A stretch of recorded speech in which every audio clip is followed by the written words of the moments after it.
볼까요? 네, 두 번째 키워드 바로 보겠습니다. 자, 이현주의 자아를 찾아서. 예, 이제 얼마 전에 바른미래당 이제 의원총회에서 들어가지 못하는 모습이 이제 논란이 되기도 했었는데 이현주 의원 이야기인가 보군요.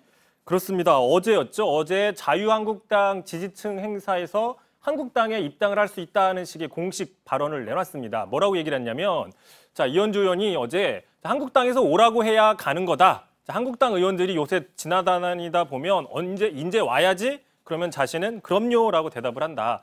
확실한 건 우리는 결국 내년 총선 전에 만난다라고 어제 이야기를 한 겁니다. 자, 오라면 가겠다라고 전제를 깔았지만 사실상 가겠다라는 의미로 해석을 할 수밖에 없습니다. 예, 얼마 전에 이제 비하인드 뉴스에서도 다루기는 했는데 이제 각 당에서는 자유한국당으로 가는 것이냐 아니면 뭐 대한민국당으로 가는 것이냐 뭐 그런 이야기도 있었다 그랬잖아요.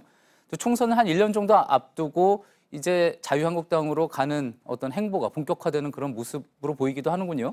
그렇습니다. 만약 올해 안에 한국당으로 옮기게 된다면 한 3년 안에 자, 보시는 것처럼 애초에 더불어민주당에서 정치를 시작해서 그다음에 국민의당으로 갔다가 또 바른미래당으로 갔다가 자유한국당까지 가는 상당히 모든 그랜드 슬램을 달성한다고도 할 수도 있는데 4년 안에 다 벌어진 그렇죠. 일입니까? 자, 진보에서 정치를 시작해서 중도 개혁을 거쳐서 또 중도 보수를 지나서 최근에 좀 극우 성향이 커지고 있는 제1보수야당까지 가게 되는 셈이 되는 겁니다. 예.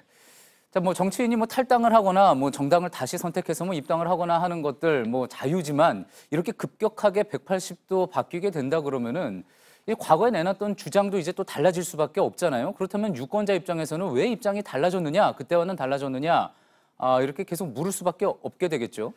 그렇습니다. 그래서 대표적으로 최근에 이현주 의원이 이런 발언을 했습니다. 조양호 한진그룹 회장이 별세했을 때 국민연금의 어떤 과도한 개입 때문이라면서 문재인 정부의 그 비판을 날서게 했는데 그러면서 자신의 페이스북에 이렇게 글을 올렸습니다. 자, 누구 맘대로 우리 노후 자금인 국민연금이 개인 기업을 몰수하고 국유화하는 데 사용하고 있는 거냐. 자, 이건 사회주의다. 정말 끔찍하다. 이런 식으로 비판을 했습니다. 자, 그러니까 대주주의 배임이나 횡령 등을 견제하기 위해서 국민연금이 대주주의 성격으로서 의결권 행사를 하는 이른바 스튜어드십 코드라는 걸 강화하겠다는 건데 이에 대해서 강하게 비판을 한 겁니다. 자, 하지만 이현주 의원이 3년 전이었죠. 민주당 의원 시절 어떤 이야기를 했느냐 보면서 설명을 좀 드리겠습니다. 자, 당시에 탄핵 직후였습니다. 이현주 의원이 민주당 의원으로서 자, 기업은 개인의 것이 아닌 주주의 것이다. 자, 미르재단에 돈을 낸 기업들의 재벌 총수들 한 명도 빠짐없이 업무상 배임으로 처리해야 된다라고 얘기를 했습니다.